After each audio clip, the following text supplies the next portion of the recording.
mothers, daughters, sisters, outcasts. Meet the sex workers of Makeni, Sierra Leone. For the adult, they not pay you, beat you, rape you, then this, and then they call sex worker. It's a job that can cost them their life.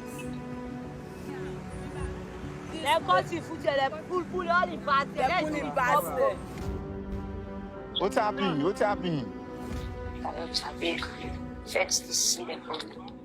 This is a story of a group of women striving for a better life. But is there any hope?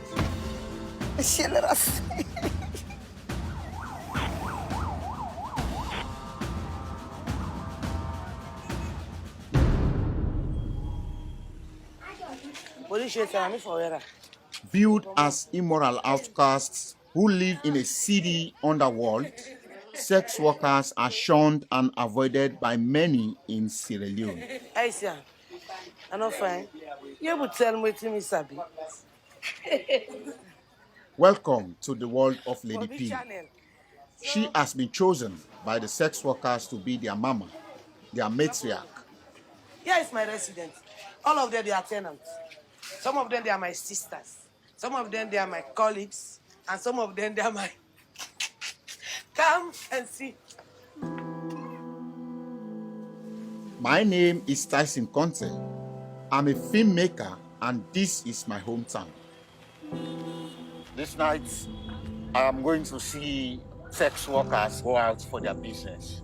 We'll follow them to the streets. There are more than 1,000 sex workers in Makeni hustling to survive. COVID-19 has made their lives even harder. I want to. I wait for you, Jaya.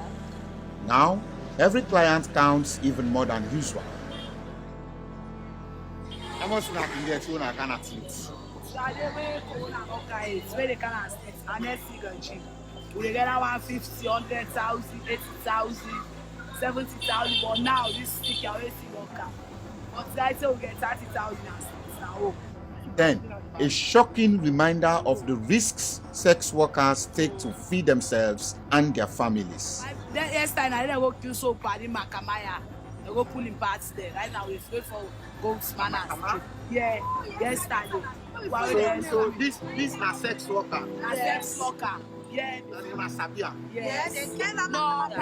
They cut you foot and pull all the parts. As the money dries up, the risk increases. Most see no choice but to carry on. Many have children to provide for and no partner or husband around to help. Aisata is a 21-year-old single mother who turned to sex work aged 14. When she became pregnant with her daughter Ramatu, her boyfriend left her. For all that sacrifice, I do for me no my cancer, for my can please me picking. Like me, so I don't receive so many pains than at it. So I hope if me picking can be like they will fetch for the one day sees advantage par. To me, this problem, like so much in my country, has its roots in our 11 years civil war in the 90s and early 2000s. To know the story of so many Sierra Leone sex workers, look no further than Lady P and the day the rebels arrived in her life, aged just 10.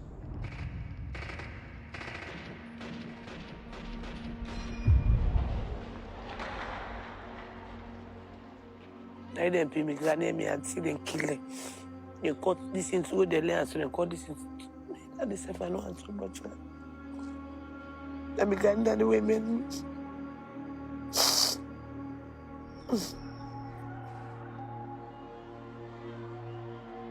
Tragedy in Lady P's life wouldn't end there. In 2014, and by now married with children, the deadly Ebola epidemic devastated her family. By then, we'll get 3 picking there. We want to adopt 2 na me get her. The sick can affect them. So me say, if we affect me, my can die, my man can die, then 2 picking and die. All man can die. Them bad thing there will happen to me because of it don't be my life experience before. That make a stand for let that no repeat story. So because of that, I stand firm, I fight hard, I fight to me last of me drop blood na ground for that see every sex worker know in right, get in right, no matter what. As the weeks pass, the coronavirus death toll is not as bad as feared. By late May, according to official figures, just 46 people have died.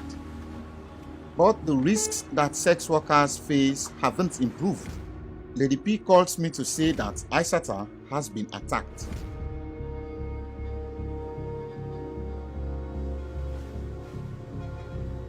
Well, the man go meet me in a club. I didn't take the clothes in chair, the places. They put me money in at 200,000.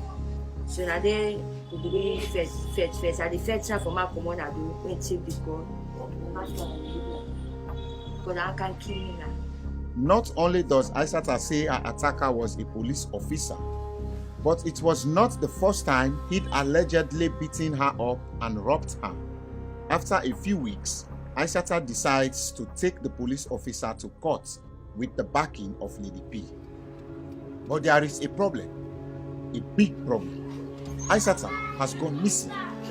She hasn't even returned to look after her young daughter. Days pass with no sign of her. There are rumors she could be in the capital, Freetown. With no other leads, Lady P and I go there to look for her. I understand say they didn't have to her.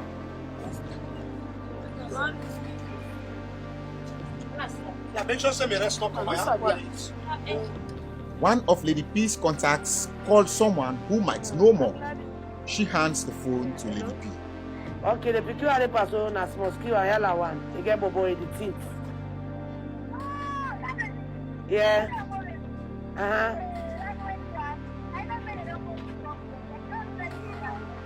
They don't go. He say, "Mungbe no do it." Say just no more than cow. They say, "Boy, they say they get program. They get woman. They go na banjo. So they make them go there." It appears Aissata has been trafficked more than 1,000 kilometers to the Gambia's capital, Banjul, notorious as a sex tourism hotspot. Now first the fossa. Now first the fossa. What's the fossa? No go there. 2 months pass with no contact from Aissata. I'm seriously starting to fear the worst. And then out of the blue, Aissata gets in church.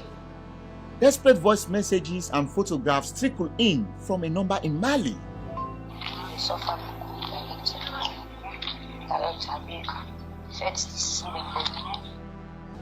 I tried to call Aissata back many times, but her phone rarely works. Finally, over several calls, I pieced together what's happened to Aissata and another Makeni sex worker who was kidnapped alongside her, called Ike. They go between a club. They say they want walk. Now they the other, if I go, now the other use the one in a picture you want go. He can't hold me sister. He's the doctor. He can't hold me months. And they don't they reach within a Gambia village.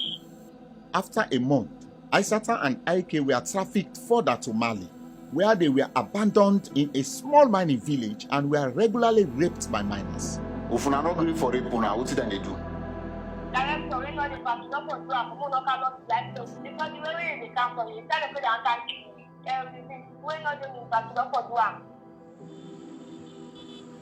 I managed to track down Ike's mom, Kadiatu. She has not heard from her daughter for months. Maps kapapa bi egbet an derolom pegbeli opiara piali aneko kerata malom ngal tenen nko derolom 2 days de ka 3 days before che nokal diro odir no shit mines ba ti arrangement mine che ka book che an konto fili ande rampo Konkin ko number ni berai. konkin asio ya kono tunoro mine biange kono dendi Resti di kalau butuh lah kakur masih bagai pakai menengok korfo.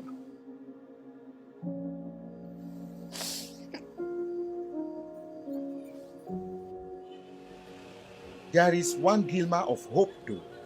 Aisata and Ike have befriended a miner called Abu, who is letting them use his phone to contact me. He has agreed to help them get back home. I contact a Malian journalist, Mamadou Tapili. He calls Abu and locates the village. It's an hour's drive from the town of Keneb.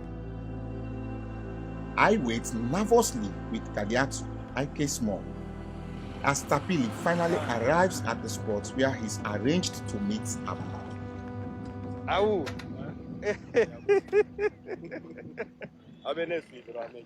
D'accord.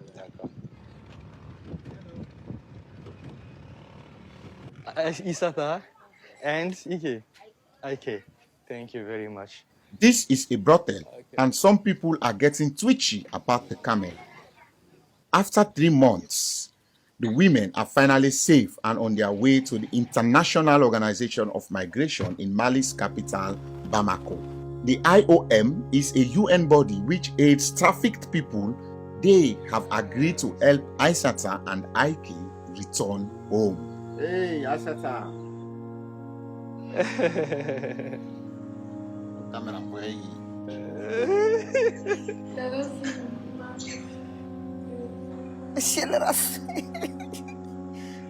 Filipino. Mo kita puta ila okur masih baura me here otofolo wacho kone batuno. Ma wene bo mo kumo fon FIFA yem kor ko otofolo wacho kone batuno. We are all here ready. Parents are outside waiting for their daughters. They can't wait. It's a joy, you know, it's a celebration for me in my mind, my heart, because I was not thinking it's gonna turn out this way. We are happy that these girls are finally coming back. Aisata and Ike spent 3 months with the IOM in Mali, who checked out their stories of kidnap and trafficking. They have the UN body to thank for returning them home.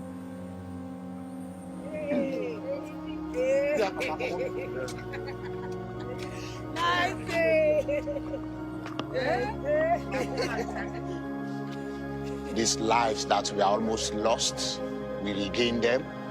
They come back to the family. Today, the mothers have their daughters, and the daughters have their mothers back. The question is, what kind of life will await them now?